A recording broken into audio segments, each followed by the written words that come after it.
शन्नो मित्रस्यं वरुणः शन्नो भवत्वर्यमा शन्न इन्द्रो बृहस्पतिः शन्नो विष्णुरुक्रमः नमो ब्रह्मणे नमस्ते वायो त्वमेव प्रत्यक्षं ब्रह्मासि त्वामेव प्रत्यक्षं ब्रह्म वदिष्यामि ऋतं वदिष्यामि सत्यं वदिष्यामि तन्मामवतो तद्भक्तारमवतो अवतो माम् अवतो भक्तारम्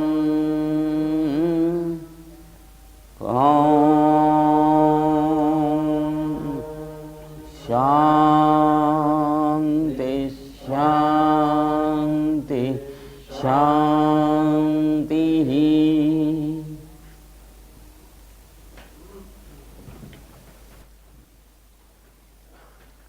The topic of this evening is the significance of work, is it? I think and I believe that I have to speak something about the concept of work, because the subject is too spiritual, the heading is too spiritual in its nature. If we can understand that spiritualism is something general and something vague, there is one definition of spiritualism in a funny way by one of the ancient authors. It is called metaphysics, and one funny definition given to metaphysics by one of the famous English literates, Matthew Arnold, is that when two people are talking together and when one cannot understand the other, then it is called metaphysics. In that sense, I could understand the title of this evening, but I will try to make my own approach to the subject, which may be sometimes quite different from the approach and the intention of the persons who have given this subject. If luckily the intentions tally, I am happy. If the intentions do not tally, you have to excuse me, though it is not my fault. Anyhow, let us try to understand the subject in a positive way, because we believe in the positive way of approach and we intend to grow more and more healthy in body and mind.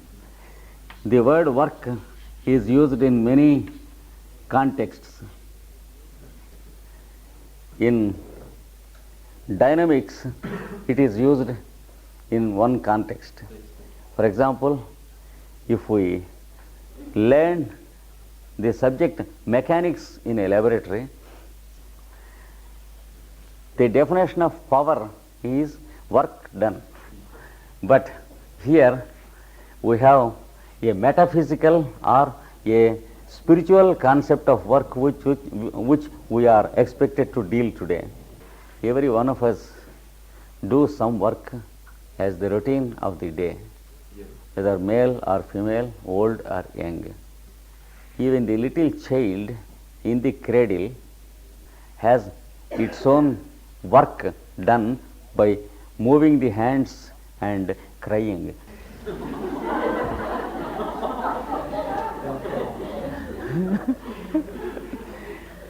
What does the child mean by moving his hands and legs in the cradle? Is it necessary for the child to move hands and legs? He has no obligation, but he does it. So, we have two types of work. One is necessity and the other is obligation. The work done by a grown-up by way of his profession is obligatory work. It is compulsory for him to work because he cannot get his livelihood if he is not going to work. That is what is called professional work. Whereas the child moving its hands and legs in the cradle, it has nothing obligatory in its work, but it is a necessity. So, the necessity can be understood as real work and the obligation can be understood as artificial work. And when people begin to grow up in age, they create necessities in life, and for that they have to work. Whereas a child never feels any necessities in its life, but it has the necessity to move the parts of the body. And in general, we can take it for granted that activity expressed on the physical plane can be understood as work, because on the physical plane only we can understand the work done. If I take this bottle from its position and take it into my hand, you can understand that I am doing some work. It is work on the physical plane. I move the physical bottle with the physical hand to create a displacement of the position of the bottle. This is what is called physical work, and it cannot exist unless there is work on the subtler planes. Because if I move the bottle from its place, naturally I should have something in my mind. There should be some intention in doing it. For example, if I want to drink, I can move the bottle from its place. Or if someone wants to drink, I can intend offering some water and I can move the bottle from its place. So, we have two aspects of work. One is on the physical plane, which can be called physical work, which has its original on the mental plane, which can be called mental work or intention, for which the physical work can be called extension. So, we have an intention as the cause of extension.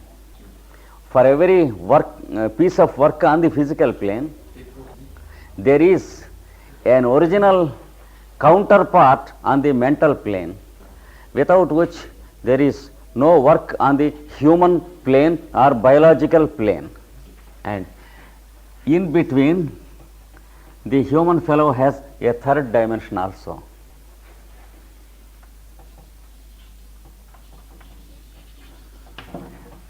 Speech as work. That is, when you have some intention on the mental plane, you have the facility to express it as a sentence, and then you have the facility to extend it into the physical plane.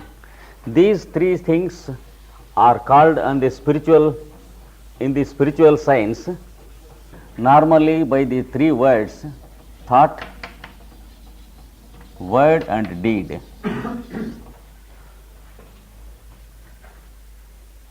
These three are called in Sanskrit the three karanas. The word karana means implement. It means to say that the indweller of your body has three implements, three instruments to work with, that is thought, word and deed. And if there is accordance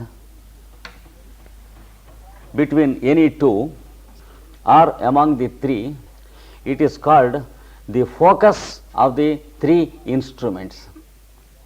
And when we do something on the physical plane, naturally when our words indicate that we are going to do such a type of work, and prior to that, if our intentions mean the same thing, then it is called a focus of the three instruments by the indweller. For example, if we have three walls with a hole in each wall, and if there is a candle lamp placed before one wall and your eye placed behind the third wall, you can see the candle only if all the three holes are in a line.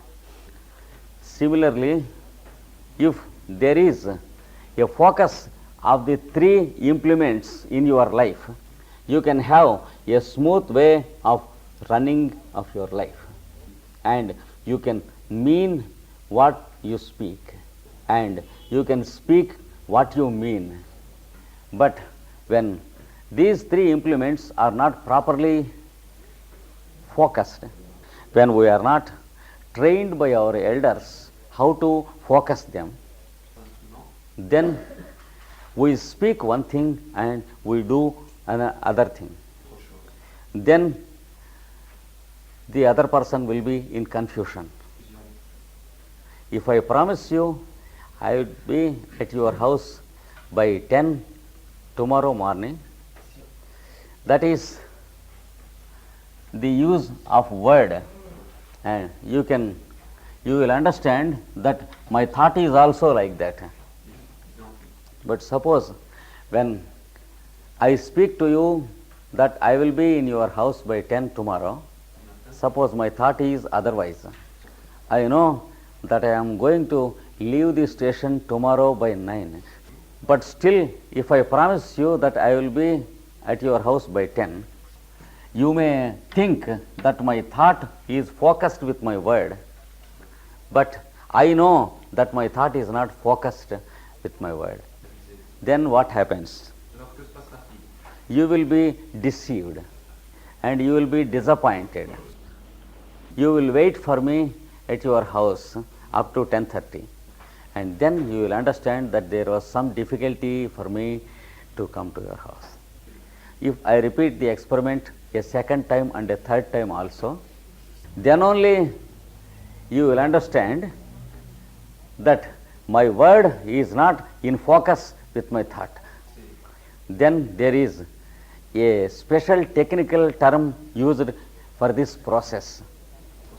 That is, when our word is not in focus with our thought, when it is intentional, then it is called deceiving. That is the meaning of the word deceiving or deception. We use the word deception, but generally we do not think of the word. If we properly think of the word, it is nothing but an intentional distortion between the thought and the word. Sometimes there may be unavoidable circumstances and there may not be any intention to distort, and that is not deceiving. And spiritualism teaches us that there is a gap between our thought and word. When we apply thought and word to the mundane world, and we are expected to fill up the gap and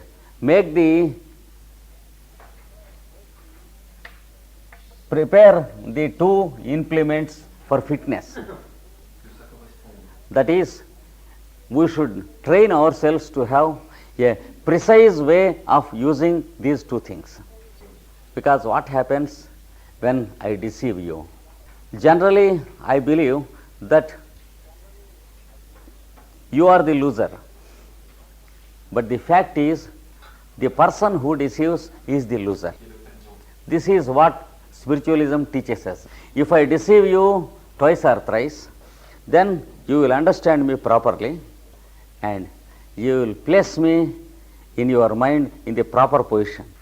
And next time you will be a bit careful in dealing with me so that I may not be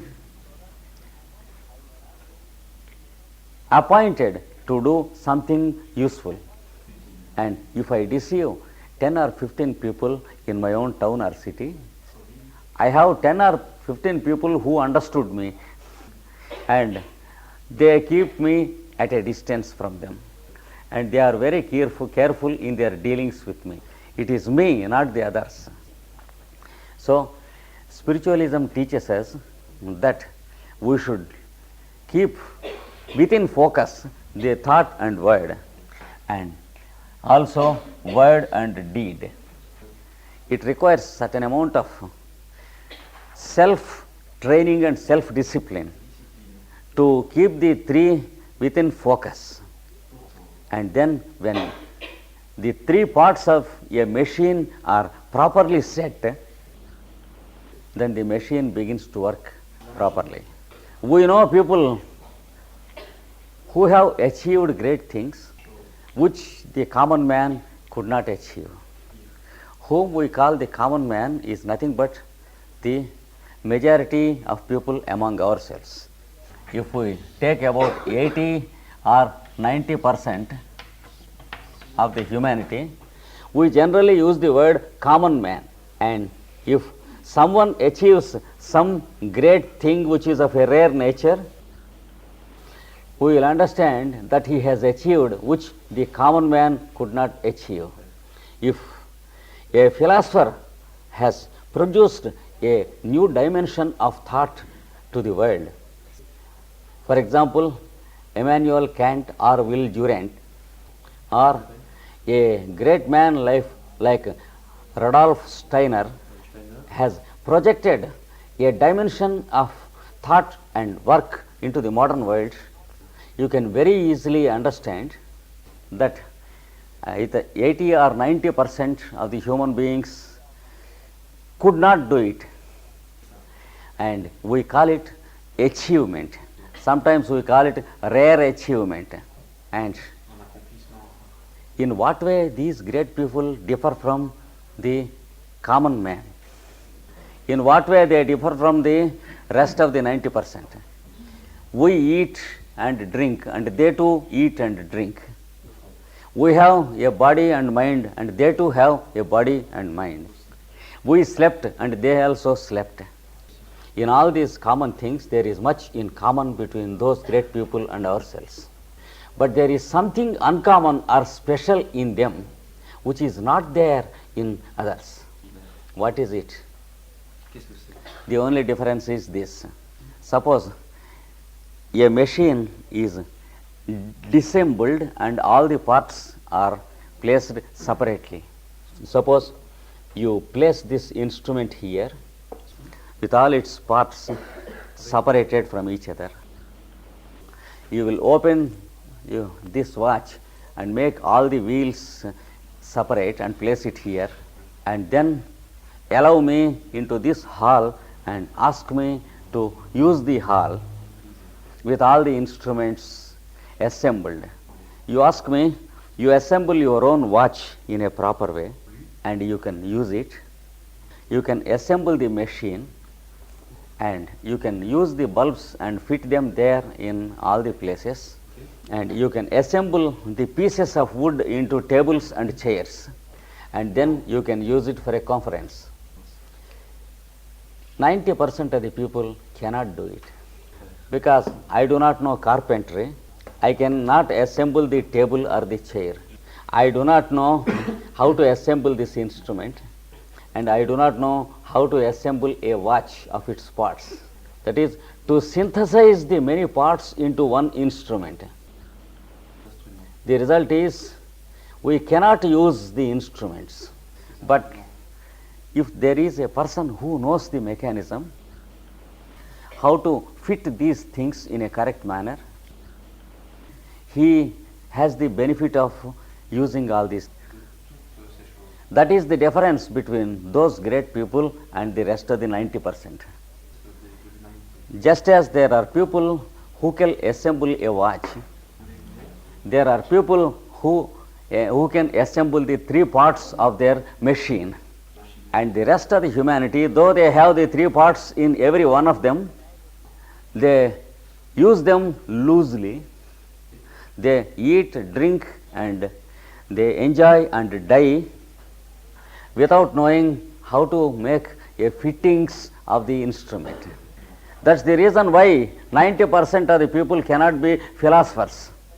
And you cannot expect a Rudolf Steiner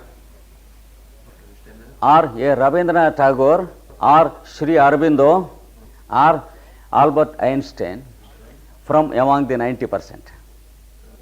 Only those people who know the mechanics of their internal instruments, they can be great and they can do something useful to the world. They can project a dimension of useful thought or do some useful piece of work on the physical plane, or who can construct a wonderful edifice of word in the name of great authors of really useful textbooks, or great poets or literates. So, in one of the three fields, the fellow can project one new dimension which is useful to the world.